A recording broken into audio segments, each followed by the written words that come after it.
Welcome back to the Non-League Papers, Non-League Goalmouth. My name is Matt Badcock. I'm joined by our executive editor, John Couch, and our man in the Northeast, Mark Carruthers. Chaps, good to see you. It's been too long, but only because of technical issues. Last week we recorded, I'd say, arguably our best episode that we've ever done. It was brilliant. Easy. It was hour-long fest. It was incredible, and the gremlins got in the system and ruined it. Yeah. So an hour we'll never get back. Instead of that's what.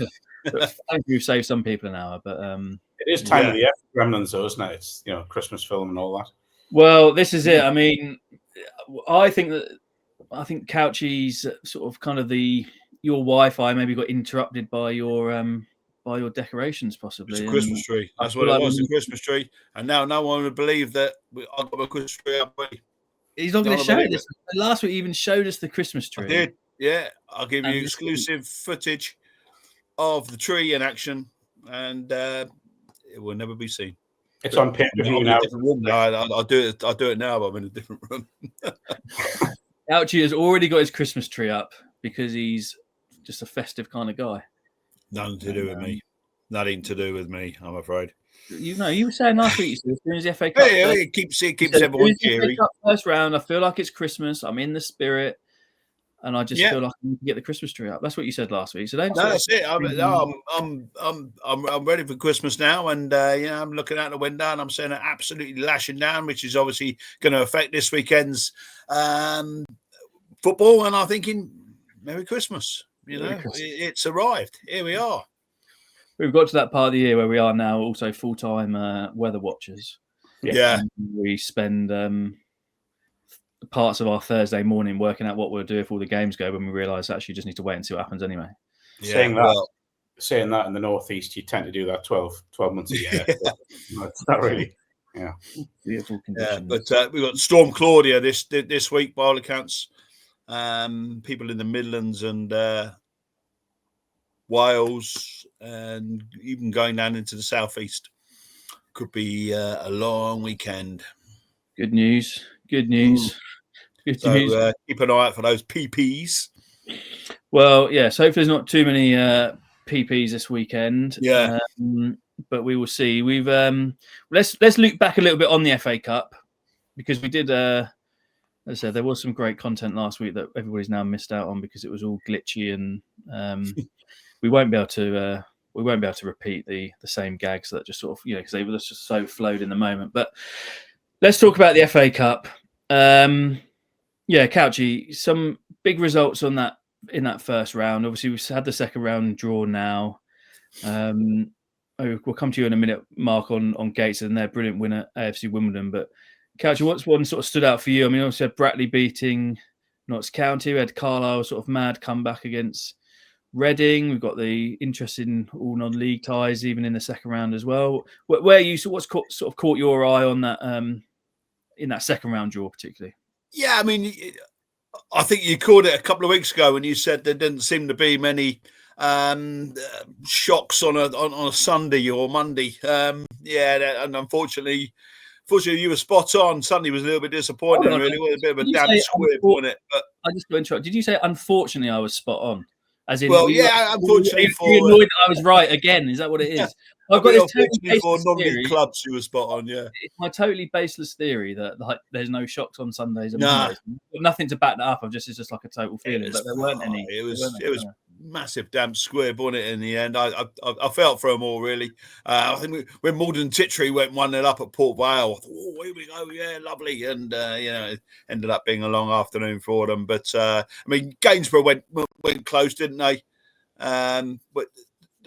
Took Accrington into second. That's what it was into extra time. That was really as close as it got.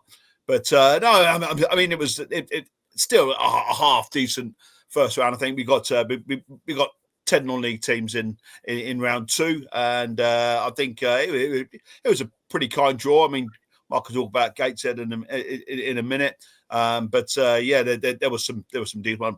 Brackley versus Burton Albion. That's a good one for Monday, and but in particular, I like the two step two clashes. There we go. Slough Town against Macclesfield and Chelmsford against Weston-super-Mare. I think they're two absolute crackers, and the fact that we've got two guaranteed step two teams in the third round draw will be great, and a massive opportunity for all four of those clubs. Yeah, I think they will all look at that. All four of those teams, we say Slough versus Macclesfield, and then you've got Chelmsford hosting Weston-super-Mare. They will all look at that as an opportunity, won't they, to get through. Obviously, Slough, Chelmsford, and Weston-super-Mare have knocked out National League sides to get to that point. Macclesfield had a tricky one against was it Buxton in their game? So so they both all four clubs will be thinking that they can realistically win those games. I spoke to Scott Rogers, Weston-super-Mare manager, last week, and he was I think he was saying, you know exactly what I'm going up against is with Chelmsford. He sort of picked out Ricky Holmes as someone who is still going strong. I think he's 38 now, Ricky, isn't he? And he's been around for quite a while, and started in non-league, went into the Football League, and has come back, and he's still giving people nightmares and cause for concern. Obviously, Lyle Taylor's smashing goals as well for Chelmsford, so that's a tricky one. They're flying at the moment, aren't they, Chelmsford? Yeah, seem to have really picked up, don't they? But Mark Gates said, that that win down at AFC Wimbledon, not necessarily one we all predicted beforehand.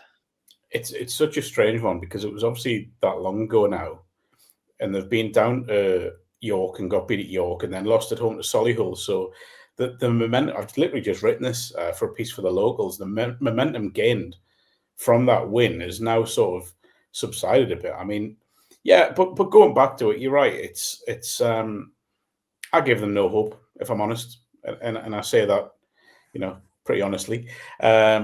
I don't think many did, apart from those within the Gateshead camp. By all accounts, training and the build up to the game was flying, in Alan Armstrong's words. And he maintained until the very last minute that they could go down there and get a result and cause a shock, and they did it. And they did it with a solidity that they haven't really shown this season on too many occasions. They did it with the goal that Kane and Dom scored, the counter-attack goal, was an incredible goal. It's literally the perfect counter-attack goal. Good tackle at the back from Max Melbourne. Nice little 1-2 between Kane and Dom and Frank Newell. And then a good finish. So, and then obviously Fenton John, former Middlesbrough youngster, getting the second goal, and it sends them into the second round. I think I worked it out. It was the first win against EFL opposition in the FA Cup since 2000, which is mad. That would have and I think it's the first time they've been in the second round since 2021. So when they played Charlton on a Friday night, and I still maintain should have at least got a draw in that game. So the manager that night was Johnny Jackson as well, which just to square that off. It's going to be an interesting few weeks for Gator. They need to start picking up wins in the league. That has to be the priority. But it's going to be a big test for them against Walsall as well on the first Sunday of December, I think it is. Yeah, obviously Walsall beat Eastleigh, didn't they, in the last round, and made kind of made that a straightforward afternoon from their point of view, which would have been a very very tricky time. I think, Coach, as you say, my sort of theory, and again all baseless, is that no shocks, or very few shocks on Sundays. The AFC Wimbledon always lose to a non-league club at AFC Wimbledon on a Saturday, because that seems to have happened a few times. I think Chesterfield have beaten them and Dagenham, so that's my other theory. And then the third and final FA Cup theory that I think you chaps are both on board with is that whoever Bournemouth are playing, they win, and you might as well just put them straight into the third. Bournemouth should just be treated like a Premier League sort of championship side, just stuck straight into the third round. But obviously, unsurprisingly, they got a Football League club at home. Unsurprisingly, and unsurprisingly, Newport, who are struggling, they've obviously gone and whacked Crawley 3-0. Now they've got Newport at home, and they'll have no fears whatsoever with that, but they might as well not even bother. Just put Bournemouth. Yeah. I mean, it's a travel from the full qualifying round. Newport fans be fuming, thinking, "Oh, how can he be written off?" It's just the law of Boreham Wood. It's like he had in the National League a few years ago. If you were a big side in the National League, you had to go to Dartford and lose. You had to go to Braintree and lose. It's just all parts of the laws of football that we that just can't be explained. But Couchy, what are they playing at the moment? No, Boreham Wood, the front three there of Abdul Malik, Rush, and Souza really are flying. They're tearing teams apart at the moment, and they just brought in Ted Curd, haven't they? The England under-21 goalkeeper. That's a big statement signing as well. Really are a team on the up. There always tends to be kind of a breakout star in the National League every season, doesn't it? Looks like Abdul Malik has just been incredible this season. When you see, the goals he's scoring, everything he's doing every game, he's a big part of why they are where they are in the league, along with his manager, who, and I'll repeat kind of what I said last week on the show, the best show ever. That lost to the archives for never. But I just think Luke Garrard is someone who obviously had a difficult spell with Boreham Wood when they got relegated, but you look, and the minute they came back up, you just thought he'll get them, maybe not to where they are now, but certainly he would make them competitive. He would get them, really difficult to beat. And you could predict they would have had a good cup run, because that's just what they do. But I just think Luke, particularly during his first spell there, that I'm surprised no one in the Football League took a bit of a punt on him, and because he's got all of the ability, all the capability to progress to that sort of level. Obviously, he's got a bit of a chance of doing it Boreham Wood if they continue doing what they're doing. But he's certainly one of the managers in the National League where you think, if I was a League One, League Two club and we wanted to maybe take a bit of a punt on someone, he would certainly be my consideration. Yeah, me too. I think he just goes so well with Boreham Wood, doesn't he? In a sort of funny way that it's kind of a match made in heaven from their point of view, other than their sort of kind of little bit of a split. Sometimes that happens, doesn't it? Managers suit certain clubs, and I know I'm saying he can move into the Football League, but there is I've seen it happen many times throughout all levels where you just think that manager just fits that club, and then another one goes and gets him, and it doesn't quite work. But I think Luke, as I say, I think I'll be shocked if he isn't under consideration if jobs do come up in League One or League Two. Yeah, and like you're saying there, the players, you're saying there about Abdul Malik, particularly how he's ripping up this year. They've had players in the past at Boreham Wood. Think about Sorba Thomas, who's flying for Stoke in the Championship now, and I know Iliam Anandai was there for a little bit, sort of very, very briefly kind of thing. But they've got that sort of track record as well of bringing players through. And it catches that goal of Abdul Malik, it was against Aldershot, wasn't it? Last week? Sort of like, it's like, wow, that is. Yeah, it was midweek game 1-0 win. It was winning goal, and he's already been named National League Player of the Month. Absolutely flying at the moment, best player in the National League right now. They look pretty good. Yeah, talking of teams flying, York had a big win on Tuesday night. I said to I have to stop and think now where we've got all these games on Tuesdays and Wednesdays, but it was Tuesday night. Ollie Pearce on the score sheet as per. Josh Stone, on the Josh Stone getting a couple as well. And that a couple of times on a Saturday. And, had to change it. Yeah. But he's I don't know if you've seen any of his guys. One, particularly, really good sort of solo effort. When you got those two started firing as well, and it was a big win against Rochdale, a real kind of sort of statement. Yeah, York have gone to whack Carlisle now. They've beaten Rochdale. I think they're top scorers in the country. I think I saw there on their social media they were saying in the top 5 professional leagues. So they are getting going, and it is really that sort of top 6 at the moment: Carlisle, Boreham Wood, Forest Green, Rochdale, York, and Scunthorpe. Southend a little bit further back, making up those playoffs. But those sort of top 6 are really tight, and we're kind of seeing what we so often see in the National League promotion races of this real sort of cluster, where at the minute it's kind of hard to really sort of say who. Often a couple of teams will emerge out of it, but kind of hard to say who will at this stage, and that does make Mark really for an exciting promotion race at this stage. We go into this kind of busy next period before Christmas.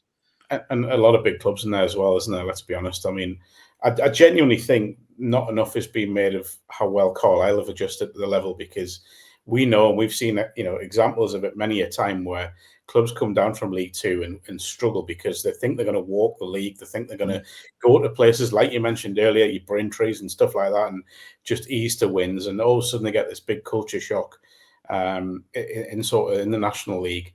But I think Carlisle, the recruitment's been pretty solid. I think obviously Regan Linney's the kind of headline maker, isn't he? Especially with these FA Cup exploits.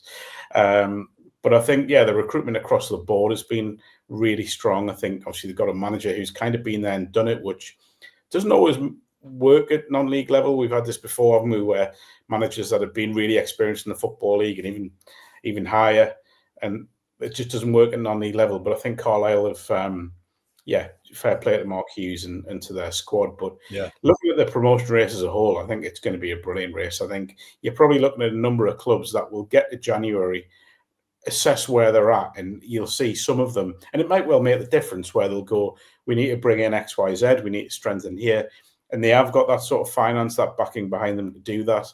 I'd imagine your Forest Greens of this world, your Carlisles, your Yorks, they'll be able to do that, and that's where maybe the difference may come the end of the season. I'm not sure Boreham Wood could do that unless maybe there was a big sale. I sound like I'm trying to sell everything off at Boreham Wood, don't I? But nice pictures, though. You could get a bit of money for that as well. So, but but you know what I mean, though. It could be the difference maker, and it's going to be a really intriguing race. And I think York, saw them back end last season, were really impressive on a day when everything imploded at Gateshead. That was fun. But I look at what they did in the summer as well. Again, some really canny recruitment. You look at how players have settled in there. You mentioned the forward line, just guaranteed goals really at this level. So it is going to be a fascinating race.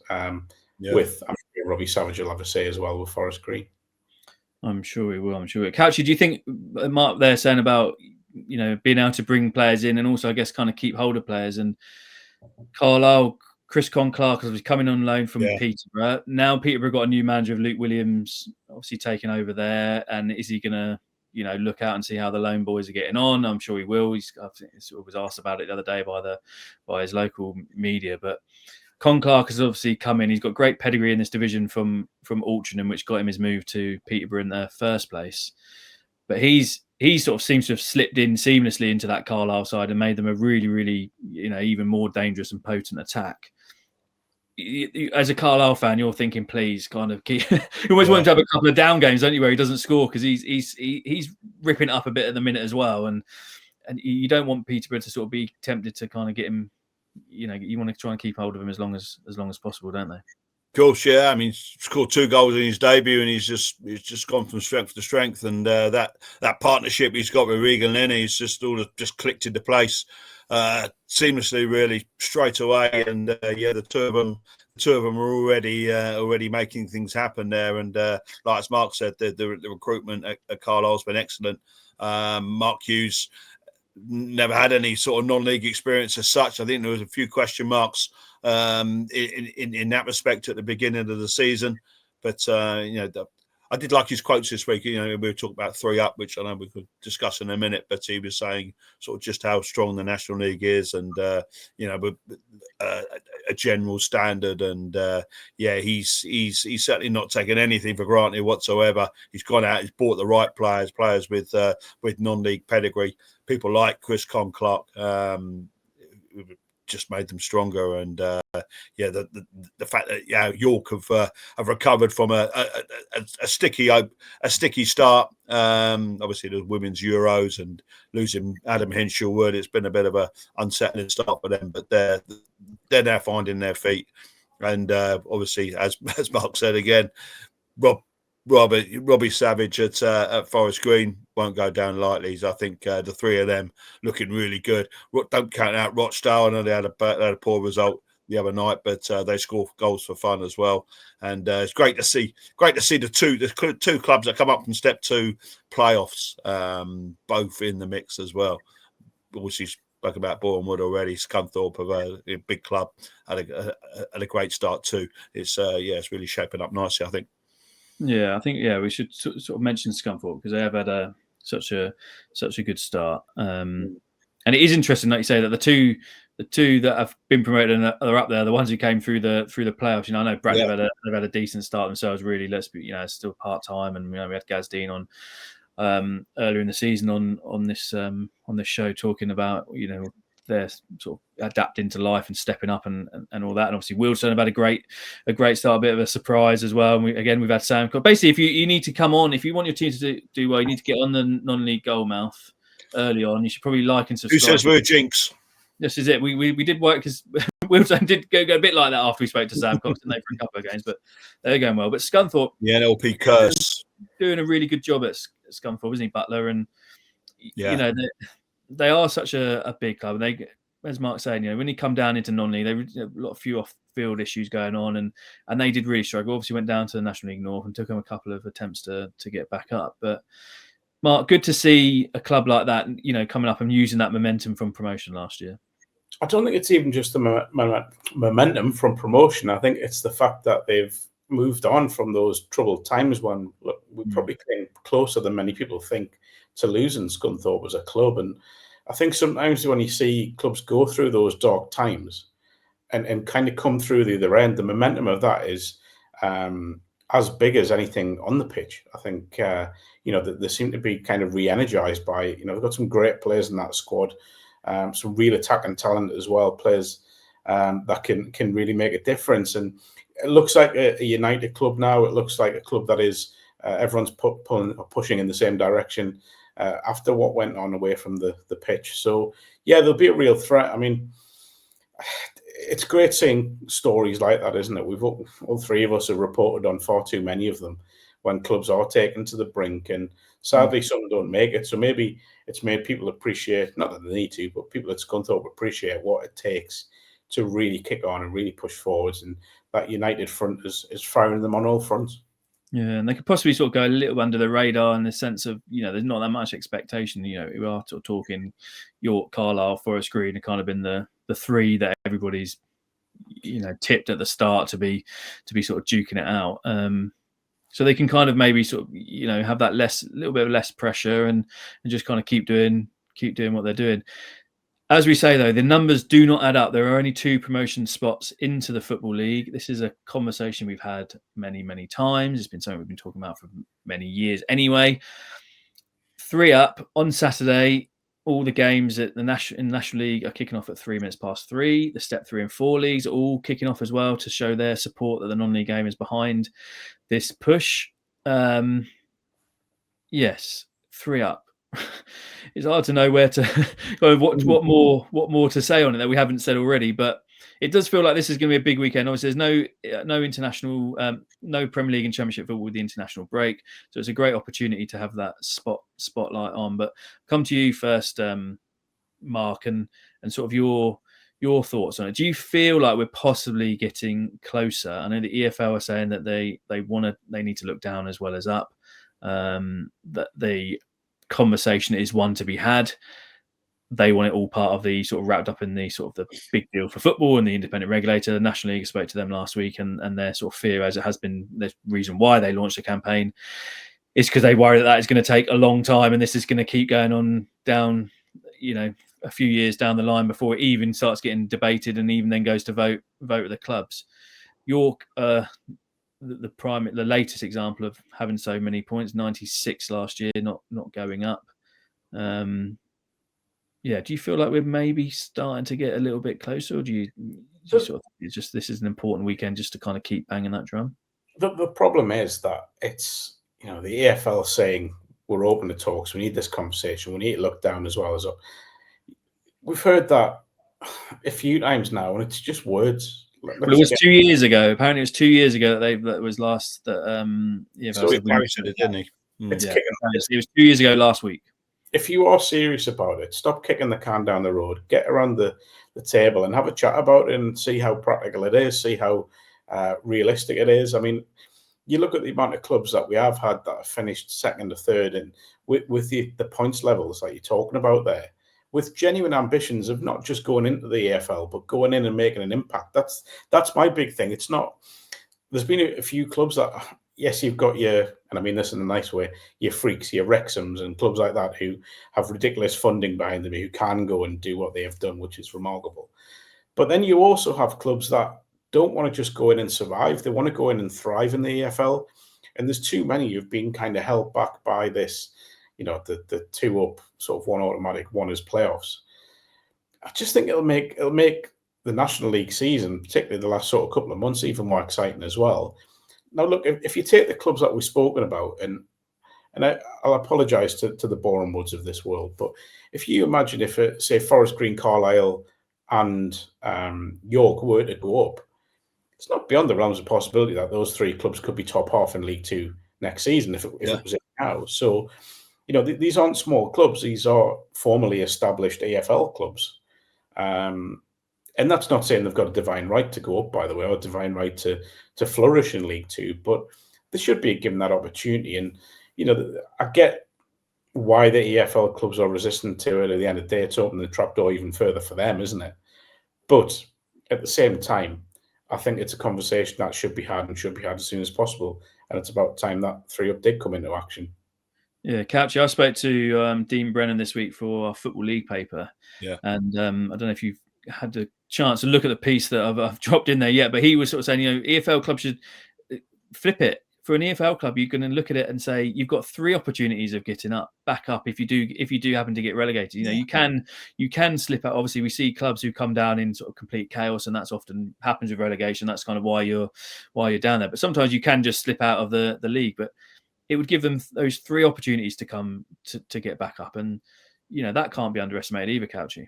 No, I said he said right. I mean, the National League is notoriously very, very difficult to get out of, but the reason it is because you basically got to win it or get lucky in the playoffs, and that's why so many clubs like York City have failed in the past. And it's as you say, it's a bit like a turkeys voting for Christmas kind of thing, but the EFL have had this for 2 years now, and Mark's right, they're shouting it for far too long. You've got 83% of fans who want it. I think there's a fear factor in the EFL. They don't want to sit around and talk about it, but I think weekends like this are really, really important. It's a great platform for them to make their voices heard, and in the hope that one day they're forced to sit around the table and forced to have a good talk. I think individually, I think clubs have the same sort of view as Dean Brennan, but don't want to publicly voice them because then, obviously it weakens their stance a little bit. But no. Yeah, it's time for action, and I commend the National League for doing what they're doing. They've pinpointed a really a window of opportunity, and they're going for it. And good luck to them, and well done to all the clubs for supporting them. Yeah, I think there's one thing to point out. Obviously, the National League North and South clubs aren't doing it because they're in the trophy, but if they didn't do it this weekend, then they would have at the next international weekend when you get that sort of chance for more air space and column inches with obviously no Premier League and Championship. If they didn't do it now, they would have had to wait till the March international break, which you can't. They don't want to be waiting kind of that long. Yeah. I think it's interesting you're saying about clubs not sort of speaking up publicly. Obviously, at the minute, no one really wants to. I think there's a feeling among the National League that there are a lot of clubs in support of it as well, and actually do want it. And do see the value in it because so many of them in League Two have come through the National League and they've come through the bottleneck, and they know what it's like if they were to go back down. Obviously, clubs in League One who've come through that as well. So it does feel like there probably is a bit more support among the clubs. It's just having that debate. And Mark, I think something we've sort of talked about before as well is and obviously you covered Morecambe in the summer as we all did, and when you look at kind of the clubs coming down, and then that becomes an issue that the National League has to sort out. They send you back up 2 clubs in really good health, obviously with Barnet and Oldham going well, and they've had to take Morecambe and kind of sort that situation out. And there was a question, suspend them and all that kind of stuff. So the National League do a pretty good job, and they get sort of criticism for quite a few things, and often, I think rightly. But but they are kind of like a bit of a rehab centre for some of these clubs, and they do get people back up on their clubs and teams, communities and fan bases back up on their feet and send them back into the Football League in much better shape. So surely that should sort of kind of count for something. And I would think from a EFL point of view, why wouldn't you want three good clubs coming up rather than two? You stole rehab centre. I had that. I was just about to use that phrase. That's one we didn't recycle from last week's episode as well. It is. No, I look at it and I think there is probably amongst managers and maybe even supporters a kind of swell of opinion from the EFL that they are in favour of it. But it's the decision makers, isn't it? They're the ones that matter. Managers can have a say, players can have a say, supporters can have a say, but it's down to the decision makers to get around the table and have those talks and make it happen. I just think for the good of the English game as a whole, to have a more fluid, a more openly fluid sort of system between the non-league game and the EFL is more beneficial. As you say, that again, I'll go back to the clubs I mentioned earlier, but the three that I said would go or could go. You think of those in League Two, they're getting three healthy clubs back, and as you say, the example of Morecambe's a great one where, yes, they got pushed to the 11th hour, didn't they, really, and came close, but they're now looking as if they are slowly but surely getting back on their feet. And the National League have helped them with that. You look at the time they gave them away, not playing games. Was it 3 weeks, I think they gave them to sort things out. Without that, they may not be in Morecambe now. So although there are a lot of things you could criticise the National League for, I don't think that is one of them. I know even with that, though, they took some stick. But at the same time, you think, well, I'd rather have Morecambe, a club that's been around for 100 years, still going, still in business. So, yeah, I just think, as I say, it's down to people who make these decisions to get around the table, to have these conversations, to see how it can be put into action and when it can be put into action, because I think it just benefits everyone involved. Yeah, I mean, no one will actually kind of say it, but you get the feeling that if you're the EFL and you've got a problem, you can kind of let it play out. You can kind of let it sort of see what happens, and you've been relegated, so no, sorry, it's not our issue. And Sheffield Wednesday battles. That's your Sheffield Wednesday. I think they're a great example of that.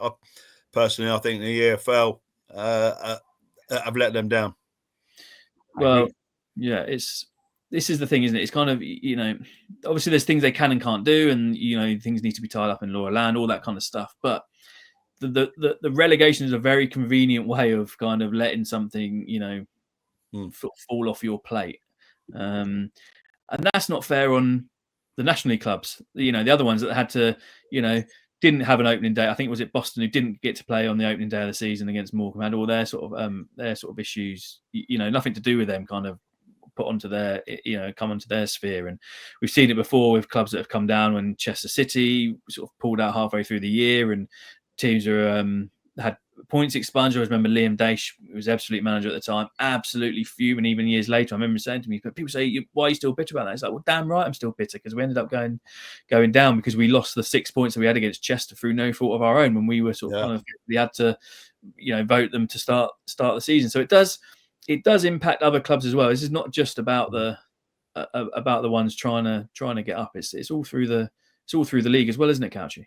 Yeah, well, as I say, you're talking there. The example of Luton Town sprung to mind. They were deducted 30 odd points, weren't they, and put in the National League. And it took them 5 years to get back up, didn't it? It was not easy at all. So I'm guessing Luton will be looking at this situation pretty closely. And you talk about sort of like basket case clubs. We've had National League have had to look after a fair few over the years, and Mark's right, and I don't think you can criticise them for the work they've done in helping to rehabilitate those clubs.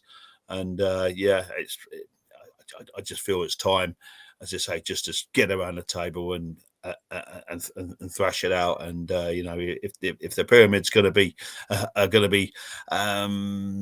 stable throughout, then let's keep it as it is. I mean, four teams get relegated from League 1 to 2, and what's all that about? Why not? Why not limit that to 3, and then have 3 in between National League and League Two. But yeah, I mean, as you say about us, this is a conversation we've had for a long time. EFL are aware of the noise. They've just got their ear defenders on at the moment, and hopefully this weekend will be the time to remove them and get them to take notice. I've always found that weird, by the way, the 4 up, 4 down between League One and Two. I think it goes back to kind of sort of like the historic days of, is it like they were in the North and South divisions or something, and sort of getting the kind of moved on from that.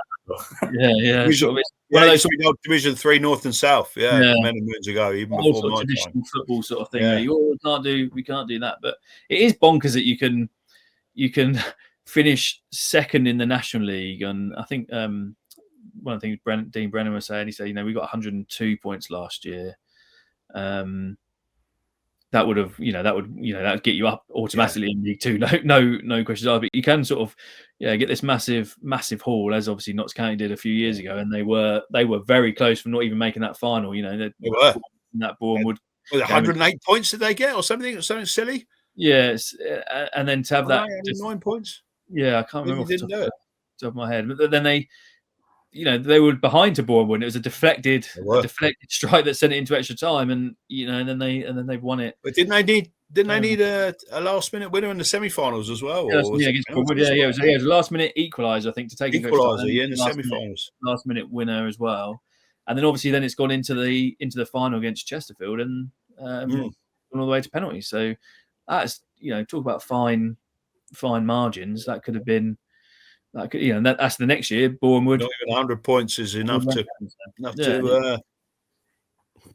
guarantee, and that's what's bonkers. You can then go up and you can finish third, 15 to 18 points off top, and go straight up into League One. Yeah.